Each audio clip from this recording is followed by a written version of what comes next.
Impossible is a word to be found only in the dictionary of fools. A man will fight harder for his interests than for his rights. This is the quotes of the man who changed the course of entire Europe. And this is his life story, how he became one of the best military commanders the world.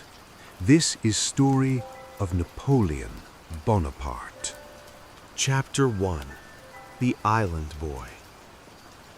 On a small island surrounded by restless blue waters, a child was born into a world already changing. The island was Corsica, rugged, proud, and often forgotten by great empires. Its mountains stood firm against the wind, and its people carried a quiet defiance in their blood. It was here, in the summer of 1769, that Napoleon Bonaparte entered the world, not as a conqueror, not as a legend, but as a fragile infant with no promise of greatness written on his face. His family was noble by name, but poor in reality. The Bonapartes lived modestly, caught between fading privilege and constant struggle. From an early age, Napoleon learned what it meant to feel small, overlooked, underestimated, and out of place. As a boy, he was silent and observant. While other children played, Napoleon watched. He listened. He learned. The island's history of resistance against foreign rule left a deep impression on him. Stories of lost freedom and broken pride echoed in his mind, planting the first seeds of ambition. Napoleon did not belong easily. When he was sent to mainland France for schooling, the distance between him and others grew even wider. His accent marked him as an outsider. His clothes were plain, his manners awkward. He was mocked, ignored, and often alone. But loneliness became his teacher. In the quiet hours, Napoleon turned inward. He read endlessly about ancient generals, fallen empires, and men who shaped history through will alone. He discovered something powerful. The mind could travel far beyond the body.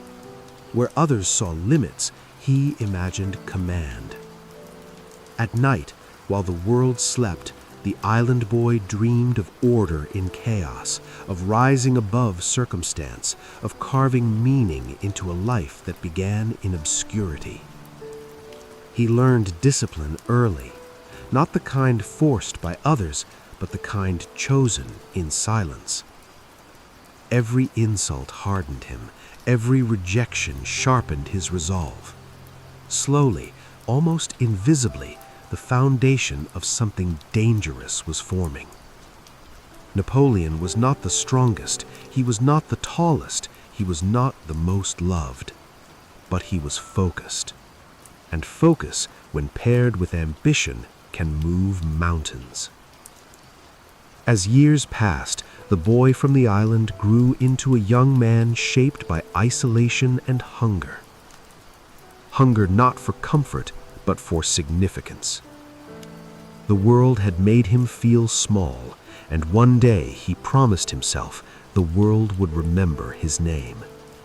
For now, he remained just a boy from a forgotten place, studying, waiting, preparing, because history often begins not with thunder, but with a quiet child who refuses to remain unnoticed.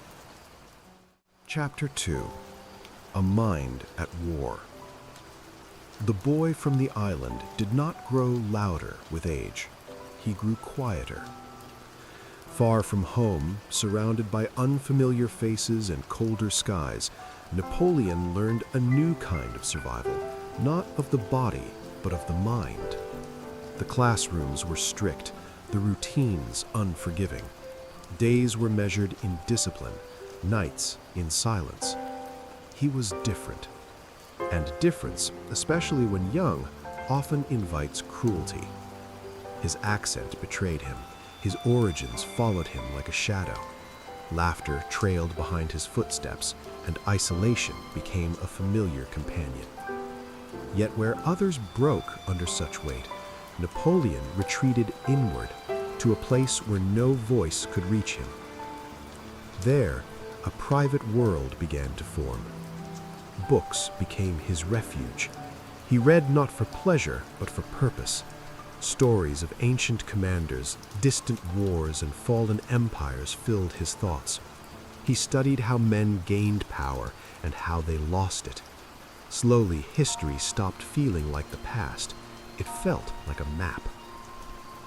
While others memorized lessons, Napoleon analyzed them. While others dreamed of comfort, he dreamed of control. The young mind was restless, always measuring, always questioning. He began to see the world not as it was, but as it could be shaped. Chaos did not frighten him, it fascinated him. Disorder felt like an opportunity waiting for direction. And so, a quiet battle began, not against enemies, but against insignificance. He trained himself to endure discomfort, cold rooms, long hours, harsh rules. Each hardship became a test, each test a lesson. Discipline was no longer punishment, it was preparation. Napoleon spoke little, but observed everything. He noticed how authority worked, how voices carried weight, how confidence could bend reality. He learned that power was not always loud, often it was patient. At night, while others slept, his thoughts marched endlessly. Plans without battlefields, victories without armies. The war in his mind was relentless, sharpening his focus and narrowing his desires. He was not seeking friendship, he was seeking mastery. Slowly, teachers noticed his intensity, his talent for mathematics, his precision, his ability to think several steps ahead. He was no longer invisible, but he was still misunderstood. And that suited him, because solitude had become his strength. The world had taught him an early truth. No one was coming to save him. If he wanted a future, he would have to design it himself. So he hardened his will, controlled his emotions, chose patience over impulse. The young mind who once felt small was learning how to command himself, and that, he sensed, was the first step towards commanding others. This was not yet the story of armies or crowns. It was the story of a mind learning to fight, to endure, to wait. Because before a man can change the world, he must first conquer the chaos within. And in silence, in discipline, in endless thought, Napoleon's greatest battle had already begun. Chapter 3: Fire of Revolution. The world did not change gently, it shattered. The old order, once solid and unquestioned, began to crack. Streets filled with voices, flags were torn down, power slipped from familiar hands. What had ruled for centuries now trembled under the weight of anger and hope. For many, the revolution was fear. For Napoleon, it was possibility.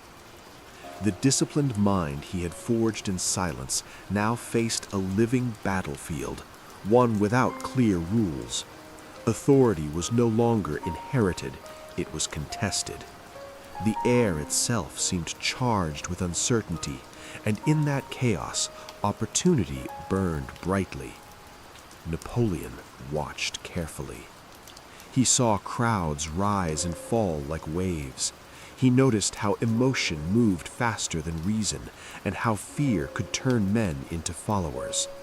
The revolution taught him a vital lesson. Control the moment, and the moment will carry you forward. While others chose sides blindly, Napoleon calculated. Loyalty, he understood, was a tool, not a chain. Survival depended on adaptability. He aligned himself not with ideals, but with momentum. and momentum was everywhere. The military, once rigid and aristocratic, suddenly needed new leaders. Old ranks collapsed. Young men with skill and resolve were pulled forward. Napoleon stepped into this opening quietly, armed not with influence, but with preparation. His first real test came not in grand halls, but under pressure, when hesitation meant defeat. Cannons roared, smoke swallowed the sky, and in those moments, Napoleon did not freeze. He focused. He placed artillery with precision. He read terrain as if it were a language. Each decision was calm, deliberate, as though the chaos around him existed only to be organized. Victory followed. Not loud victory, not celebrated victory, but undeniable victory. Whispers began to spread. A young officer, sharp-minded, unshaken, reliable when others faltered. His name passed quietly between commanders, carried by results rather than reputation. Yet the revolution was merciless. Power shifted daily, friends became threats, heroes vanished overnight. Napoleon learned that success did not guarantee safety, only relevance. So he stayed alert, watchful, controlled. He did not waste energy on anger or fear. He conserved it for moments that mattered. Every assignment became a chance, every risk a calculation. The fire of revolution burned without mercy, consuming the weak, elevating the prepared. And Napoleon was prepared. The boy from the island, once silent and unseen, now stood within the turning gears of history. He had not created the storm, but he knew how to navigate it. And as the flames rose higher, one truth became clear. In times of chaos, those who can bring order do not merely survive, they rise. Chapter 4. The Young General. Success rarely announces itself loudly. It arrives quietly and then refuses to leave. Napoleon's rise did not come with parades or praise. It came with responsibility. Each victory placed him closer to danger, closer to expectation. And expectation, he understood, was heavier than failure. Still young, still underestimated, he was suddenly trusted with decisions that shaped lives. Troops looked to him not for comfort, but for clarity. In moments of confusion, his calm stood out like still water amid a storm. He did not command with noise, he commanded with certainty. Napoleon studied battlefields as others studied maps of home. Hills, roads, rivers, each held meaning. Where others saw obstacles, he saw advantage. He moved quickly, decisively, striking where resistance was weakest, withdrawing before chaos could return. Men followed him because he did not waste them. He shared their hardships, ate their rations, walked among them without ceremony. This closeness created loyalty stronger than rank. To the soldiers, he was not a distant authority, he was presence. Victories multiplied, and with them, a reputation took shape, not of cruelty, but of effectiveness, not of recklessness, but of precision. The young officer became the young general, spoken of with quiet respect. Yet success brought isolation once more. Political winds shifted. Allies became cautious. Leaders grew wary of his growing influence. Napoleon sensed it immediately. Power, he knew, attracts both admiration and fear. So he remained composed. He avoided arrogance, chose patience, watched carefully as his name rose higher than his rank. He understood something few did. Winning battles was not enough. One had to survive success. Behind the calm exterior, the war in his mind never ceased. Every campaign became a lesson, every mistake a refinement. He sharpened strategy not only to defeat enemies, but to master uncertainty. The young general did not believe in luck. He believed in preparation. And preparation became his shield. As nights passed and camps fell silent, Napoleon often stood alone gazing across darkened fields. The stars above him unchanged, indifferent. He felt no comfort in them, only resolve.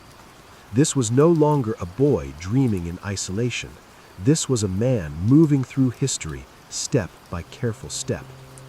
The world was beginning to recognize his ability, but it had not yet measured his ambition. That realization would come later.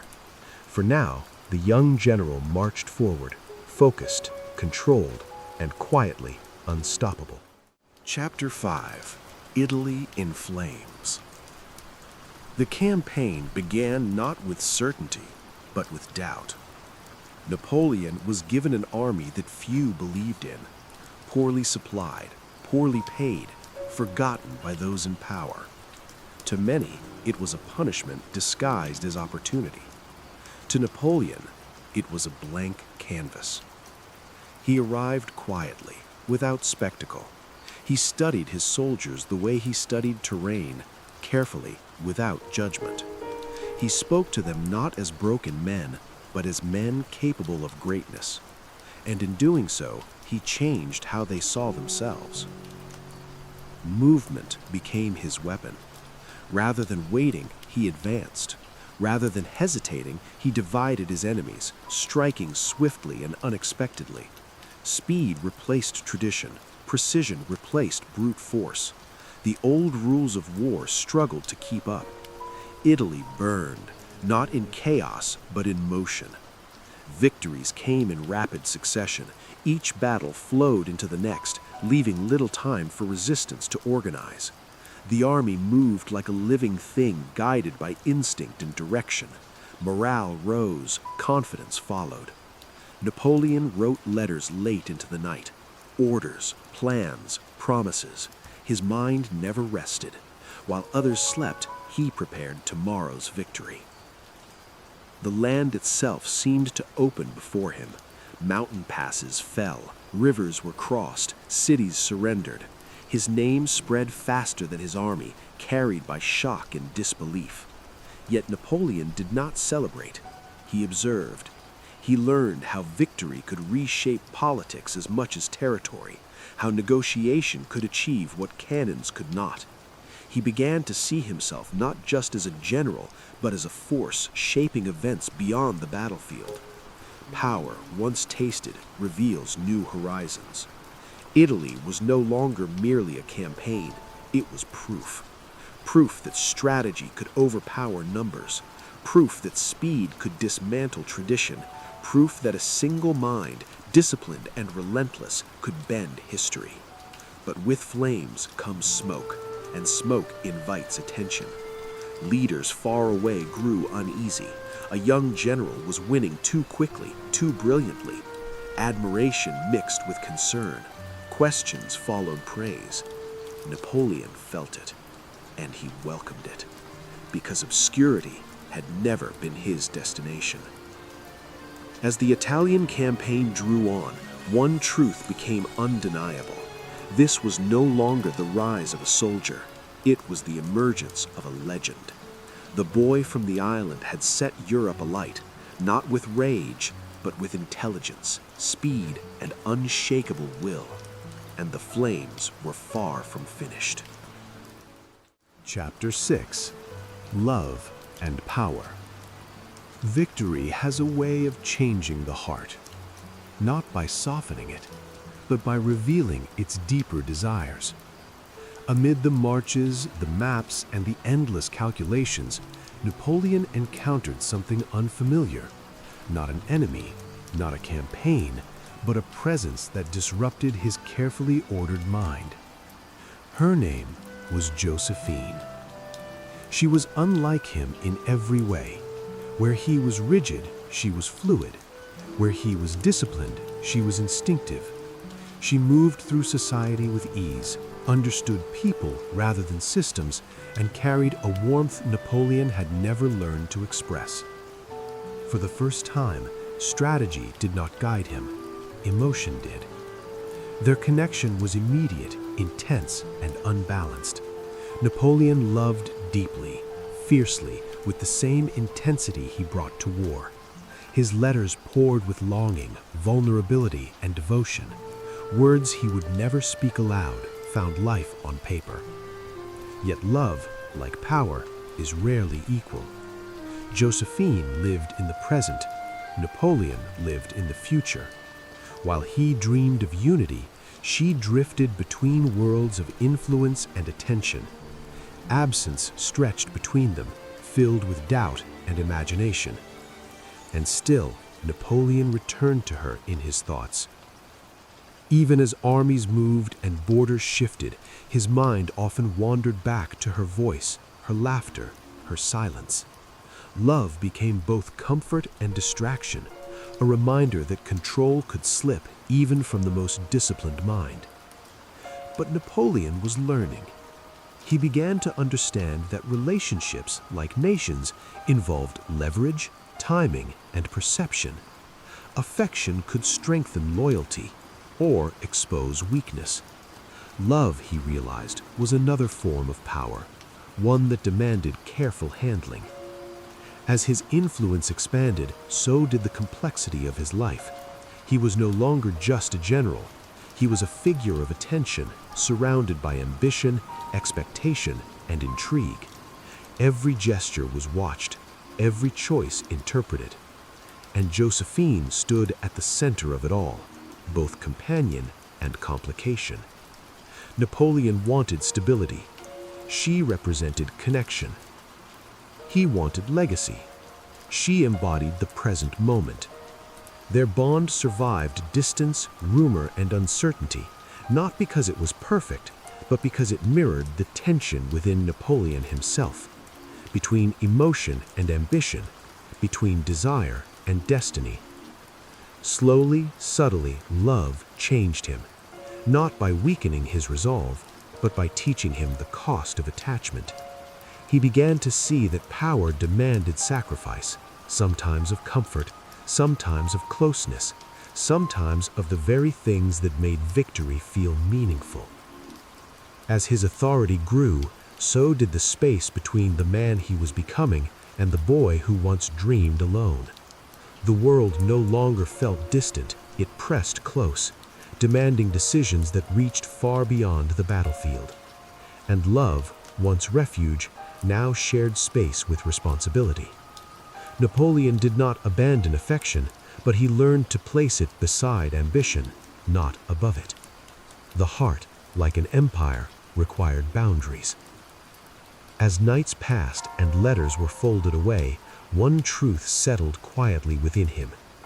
To rule others, one must first master oneself, even in matters of the heart. Love had entered his life not to soften him, but to test him. And the test was far from over.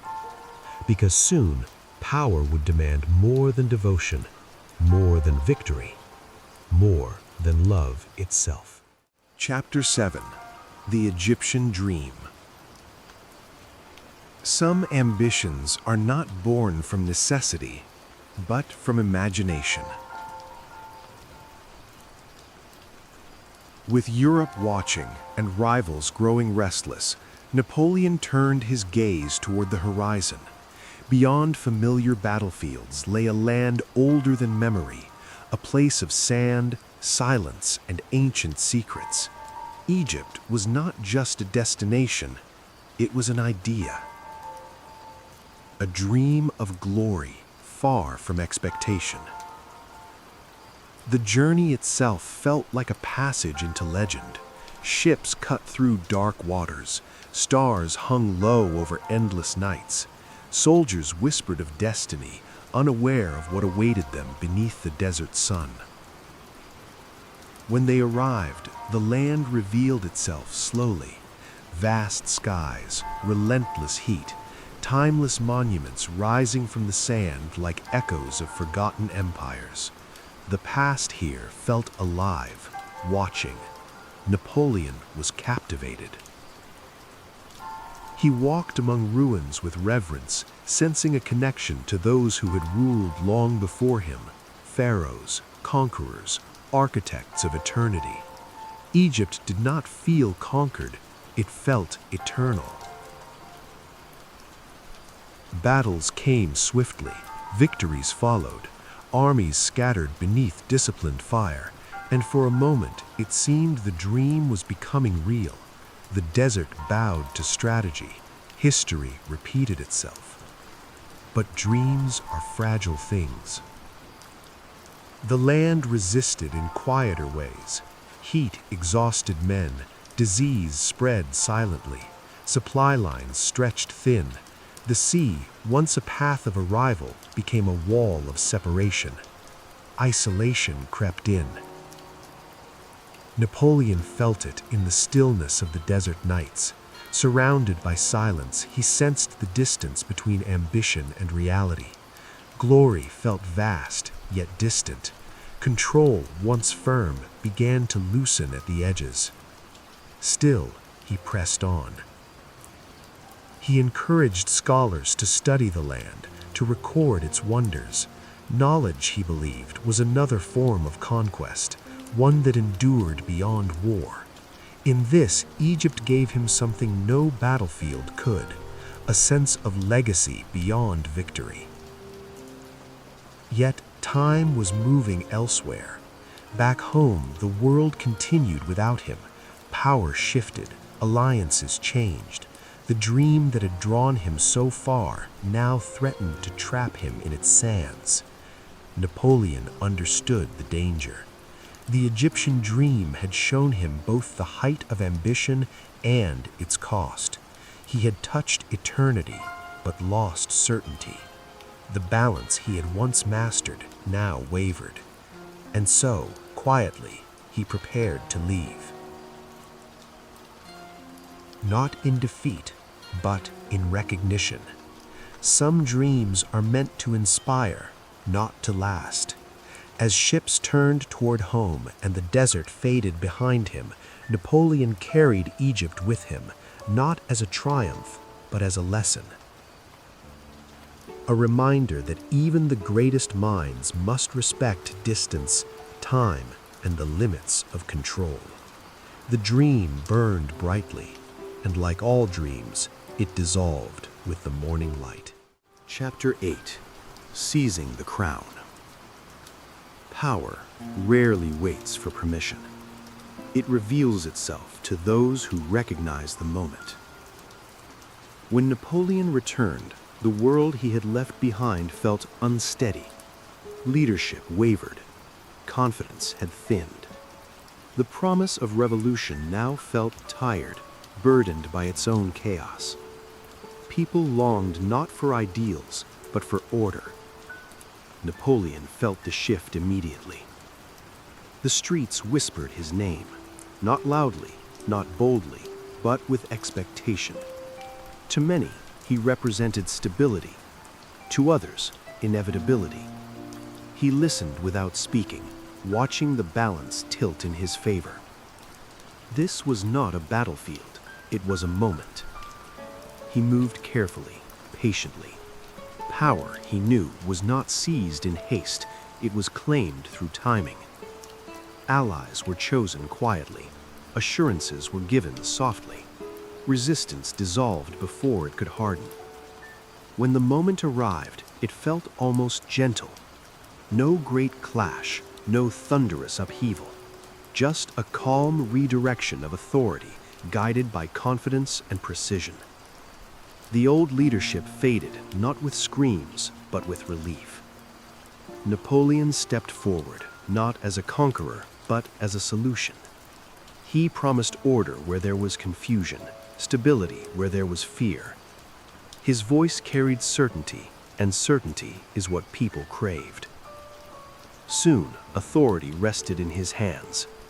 Yet he did not rush to declare greatness. He understood symbols. He understood that power must feel earned, not imposed. Slowly, deliberately, he reshaped the state, law by law, structure by structure. And then came the crown, not placed by tradition, not inherited by birth, but taken, carefully and intentionally. In a moment heavy with silence and meaning, Napoleon crowned himself, not in defiance, but in declaration. His rise was complete not because others allowed it, but because he believed in it fully. The boy from the island had reached the summit, not through noise, but through resolve. An emperor now stood where a child once dreamed alone. Yet even in triumph, Napoleon felt the weight settle upon him. Power, once imagined, now demanded maintenance. Control required constant attention. The crown did not rest, it pressed. Still, he accepted it. Because ambition had never been about comfort, it had always been about destiny. As the crown touched his head, history shifted quietly. A new chapter opened, one of command, reform, and responsibility beyond any battlefield. The dream was no longer distant, it was reality. And reality, he knew, was far more demanding than any dream. Chapter 9. Emperor of Europe. An empire does not rise in a single moment. It expands quietly, step by measured step. With the crown upon his head, Napoleon turned from ascent to control. The battlefield widened. No longer confined to borders, his influence flowed across rivers, mountains, and nations. Europe watched, some in awe, some in fear.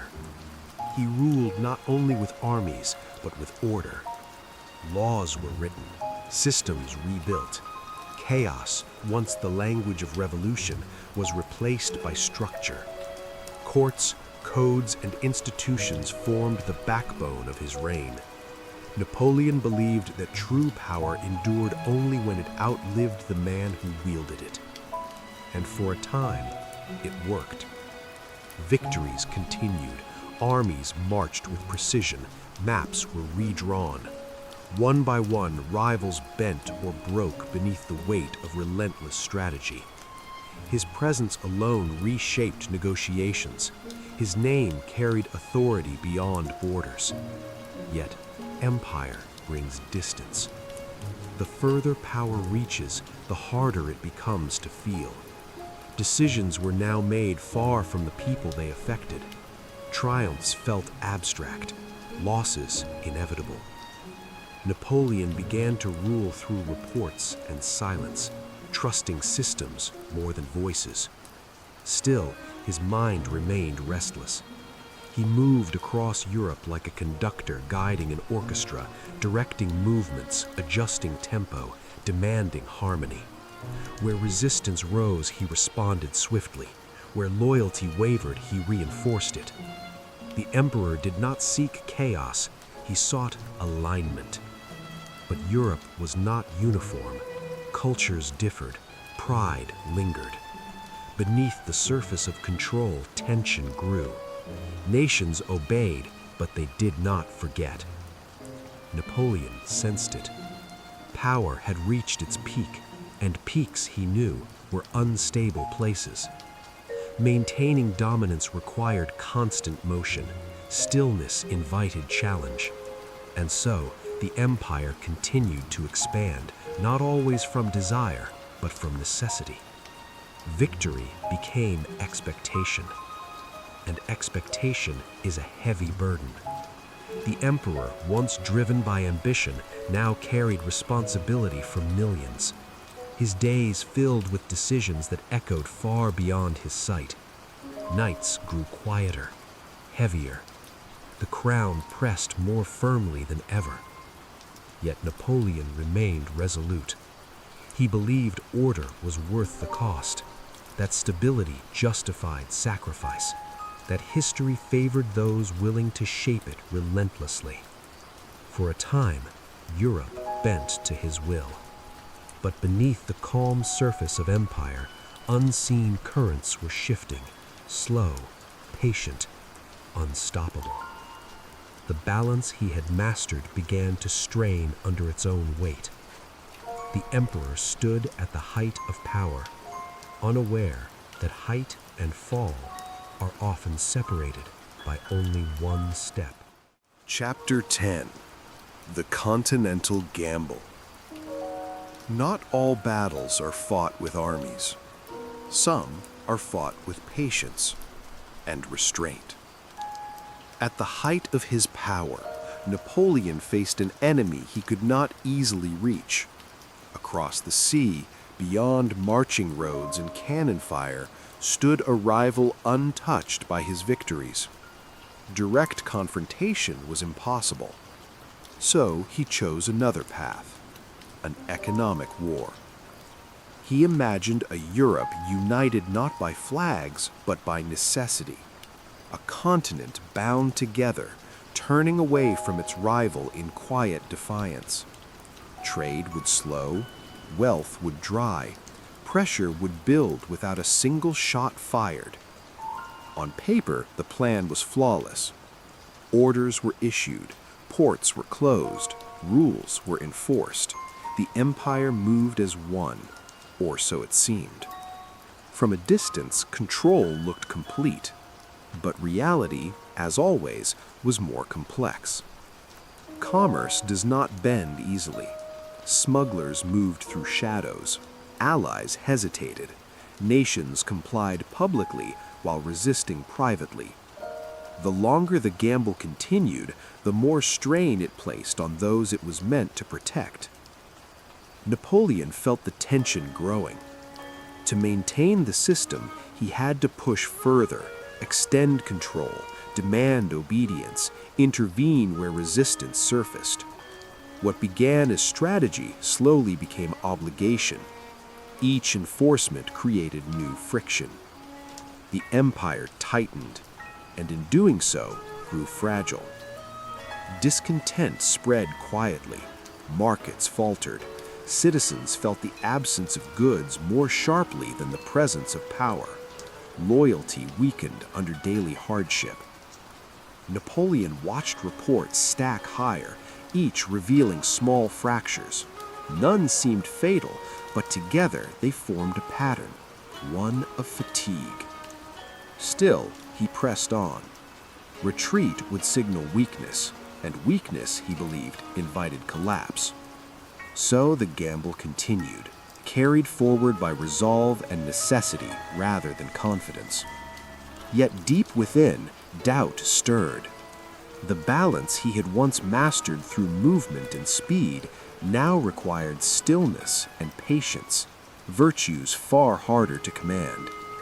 Time itself became the battlefield, and time was unforgiving.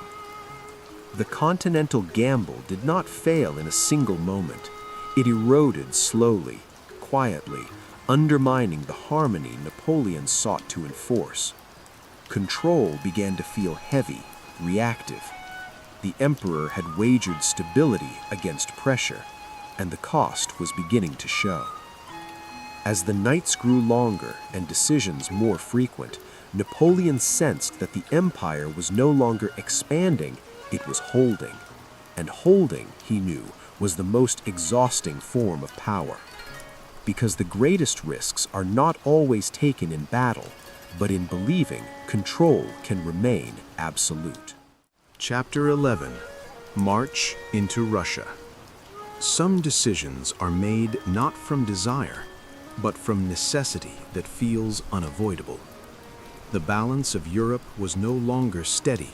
Resistance hardened, agreements weakened, and to the east, a vast land stood apart, distant, patient, unmoved by pressure. The Continental Gamble had reached its limit. Napoleon turned his gaze toward Russia. It was not a decision taken lightly. The distances were immense, the climate unforgiving. History itself seemed to warn against such a march.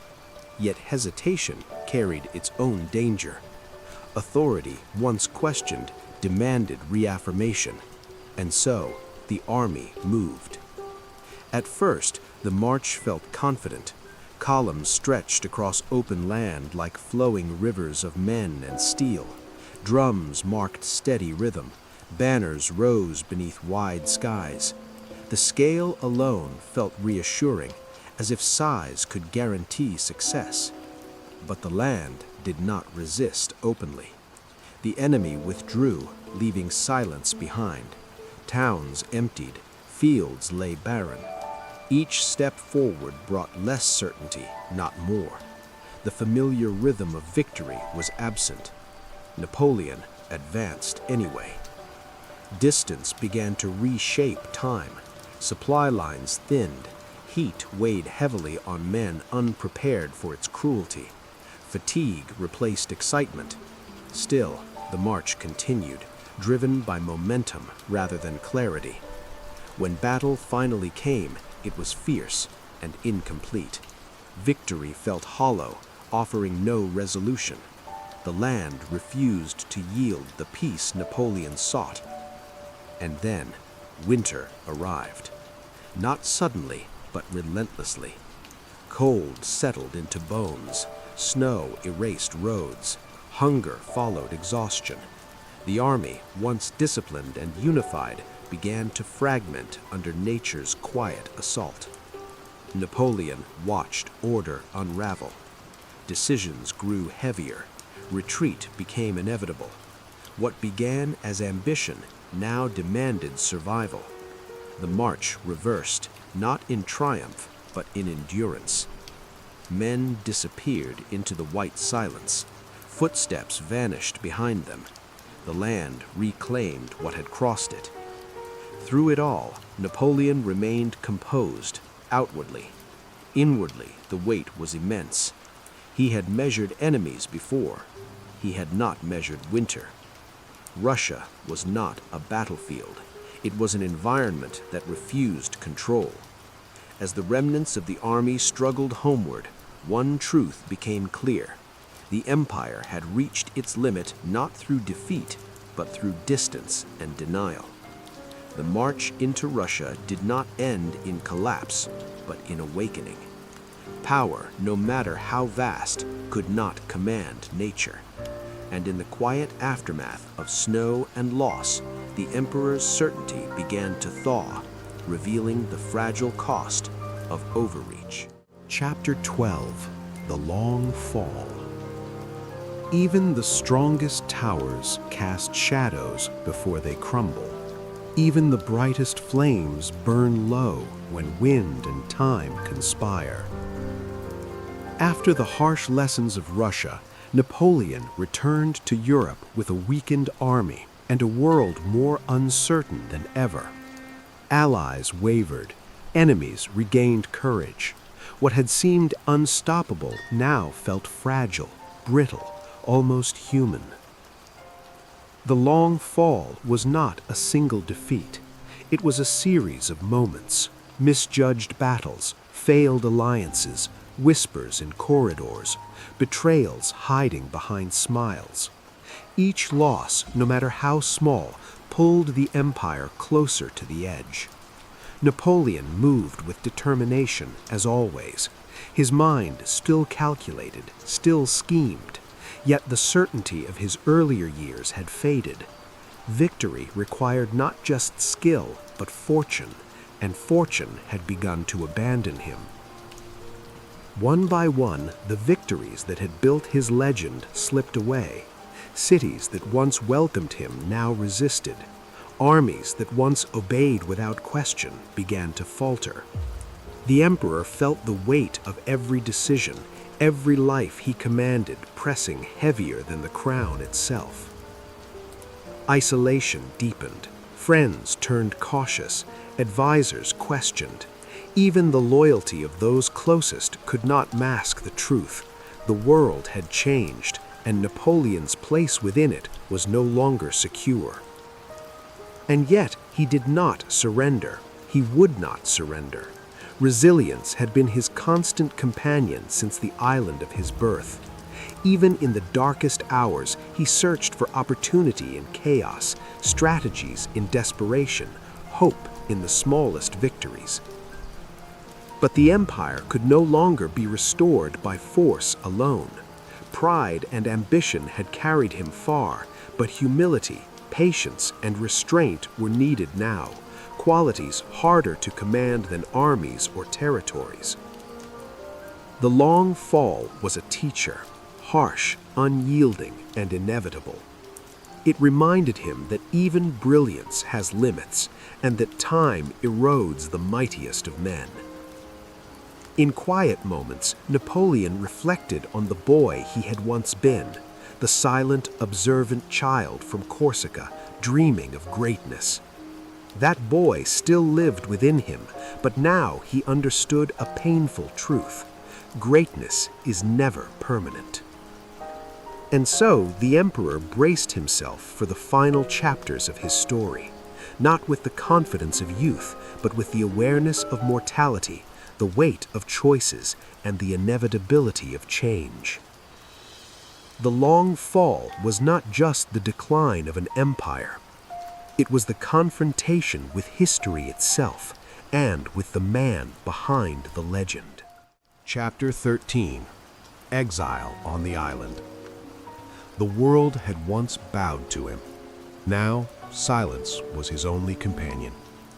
Napoleon found himself on a small, remote island, a place surrounded by endless sea, isolated from the nations he had commanded and the people who had once cheered his name.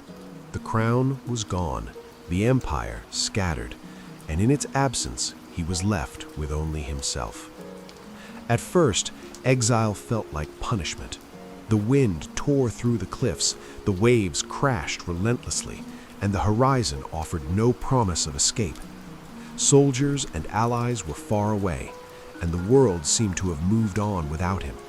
For a man accustomed to control, this was unbearable. Yet, over time, solitude revealed a different lesson. Without armies to lead, without territories to govern, Napoleon was forced to confront the man beneath the legend.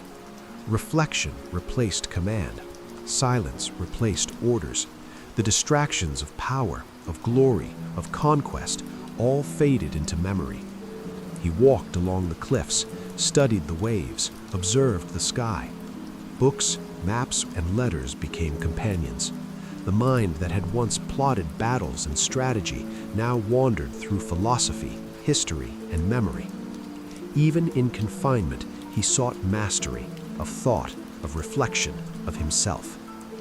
Exile taught patience, not the active patience of a campaign, but the quiet patience of waiting for insight, for understanding, for the unexpected return of opportunity. And in this quiet, Napoleon began to write memories of campaigns, thoughts about leadership, reflections on ambition and human nature. He recorded what he had learned, not for fame, but for clarity, a testament to a life lived at the extremes of power and risk. The island was harsh, unyielding, yet strangely freeing. Without the crown pressing on his head, without armies demanding obedience, he discovered something he had rarely known: peace. It was not the triumph he had once sought. It was a different kind of mastery. Yet, even in exile, the world had not forgotten him. Rumors of his presence, of his return, began to ripple across Europe. The island, meant as a prison, became a place of anticipation. For a man like Napoleon, even captivity could not erase possibility. And so, surrounded by isolation and endless horizon, the emperor waited, not in despair, not in resignation, but in quiet preparation. Because even legends, confined by circumstance, may find a way to rise once more. Chapter 14. The 100 Days. Exile is meant to end a story, but some stories refuse to die. Napoleon's island was quiet, isolated, a place where the world could not reach him, or so it seemed. Yet even in confinement, he remained aware of Europe, of its unrest, its uncertainty, and the lingering whispers that spoke his name with hope, fear, and curiosity. For months he listened, he observed, he calculated. The world had not forgotten the boy from Corsica, nor the general who had conquered armies, nor the emperor who had reshaped nations. And Napoleon, ever patient, began to see an opportunity. It was audacious. It was dangerous. It was impossible, and yet that had never stopped him before. With meticulous care, he planned. Supplies were gathered, routes mapped, alliances subtly prepared. The small island, once a prison, became the birthplace of a return that would stun Europe. And then he moved. The journey to the mainland was quiet, almost unremarkable. Soldiers and citizens, disillusioned with weak leadership, welcomed him not with resistance, but with celebration. One by one, towns and garrisons opened their doors. One by one, the world began to bend again toward the man who refused to stay gone. For 100 days, Napoleon reclaimed his empire. He moved swiftly, decisively, as he had always done. The crown returned, if only symbolically, as he took control not through conquest alone, but through the certainty of presence. The emperor was alive. History had paused, and now it surged forward. Yet even brilliance cannot halt momentum forever. Enemies had regrouped, nations united. The battlefield had shifted while he was away. What had been a triumphant return soon became a race against time, strategy against numbers, hope against inevitability. And then came the final confrontation. It was decisive. It was absolute. It was the moment where ambition met reality. The 100 days ended not in victory, but in finality. Napoleon's return had shown the world the enduring power of will, but it had also revealed the limits of it. Even a mind as brilliant, a heart as determined, and a strategy as bold as his could not defy the currents of history forever. As he stood once more defeated, he understood the lesson that power had always taught him. Rise and fall are twins. One cannot exist without the other.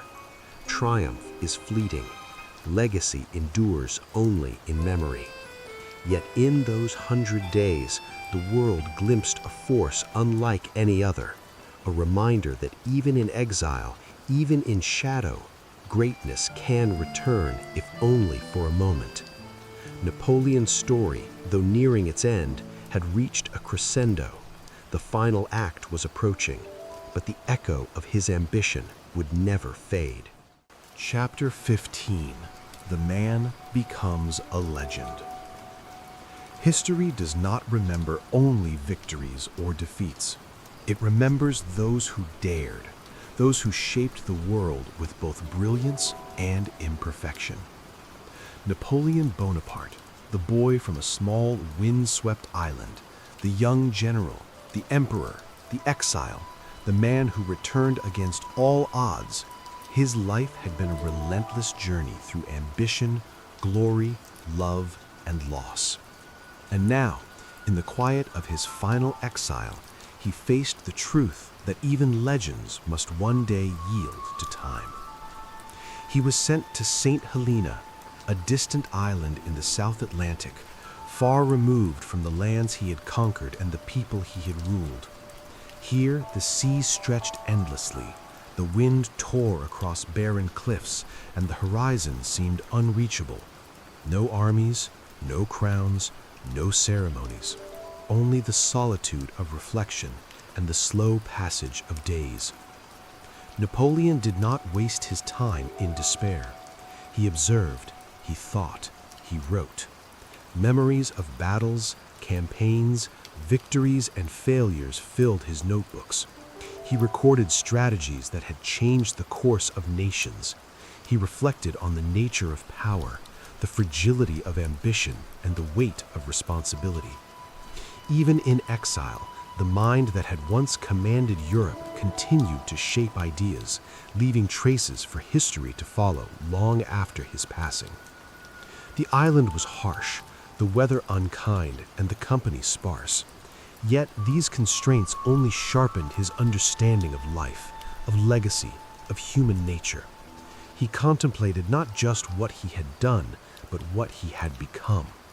He understood that greatness is never absolute, that memory and myth often outlast reality, and that the measure of a man lies not only in his deeds, but in how he is remembered.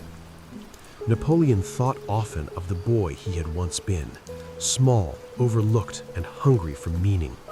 He recalled the lonely nights of his youth, the endless hours of study, the discipline that had molded him, and the solitude that had prepared him. From these beginnings, he had built empires, challenged kings, and transformed the continent. But a life so vast could not avoid loss. He had loved deeply. He had triumphed spectacularly. He had been betrayed, defeated, and humiliated. And yet, in the midst of reflection, he discovered a strange serenity. Life, he realized, is a balance of light and shadow, of ambition and humility, of power and surrender. To understand both is to understand oneself. Stories of his exploits traveled across the world, growing taller, sharper, and more mythic with each retelling. Napoleon became more than a man.